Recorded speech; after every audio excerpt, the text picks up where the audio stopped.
Hi everyone. তো মা আর বোন তো অলরেডি আমার কাছে প্রয়াগরাজে চলেই এসছে। আগামী কিছুদিন আমার যে কী শান্তিতে কাটবে বলে বোঝাতে পারবো না।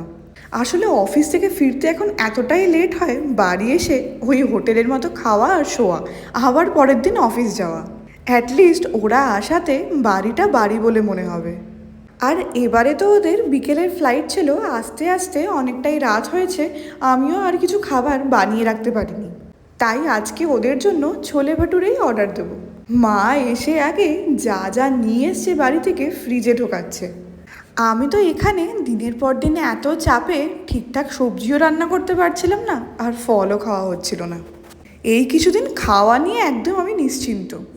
পরের দিন সকালবেলা তাড়াতাড়ি উঠে ফ্রেশ হয়ে যাওয়ার পর মায়ের হাতের গরম গরম ভাত, ঘি আর মাছ ভাজা খেয়ে অফিস যাব। একসময় আমি এরকম ভাত খেয়েই অফিস যেতাম, কিন্তু এখন এত তাড়া থাকে কোনো রকমে খেয়ে দৌড়তে হয়। আর ওখানে আমি একটা মাছ খেতে খেতে মা আর একটা আমাকে ভাজা দিয়ে গেল, আর এদিকে দুপুরের জন্য ঝোল করে রাখছে। এই আমি রেডি হয়ে এবার অফিসের জন্য বেরিয়ে গেলাম। অফিসে যেন আমার আর মন লাগছিলই না, কিন্তু কিছু করার নেই, কাজ তো করতেই হবে। বাড়ি এসে মনটা আরও ফুরফুরে হয়ে গেল। আজকে মা আর বোনের জন্য আমি হালকা করেই চিকেনের ঝোল মতো বানাবো। আসলে আমি যেবার লাস্ট বানালাম, বোন ওই ভিডিও দেখেই বলেছিল ওর জন্য একবার বানিয়ে দিতে। তো মা একদিকে পরোটা বানিয়েছে আর আমি চিকেনের ঝোল। এই ছিল আমাদের রাতের ডিনার। দেখা হচ্ছে পরের ব্লগ।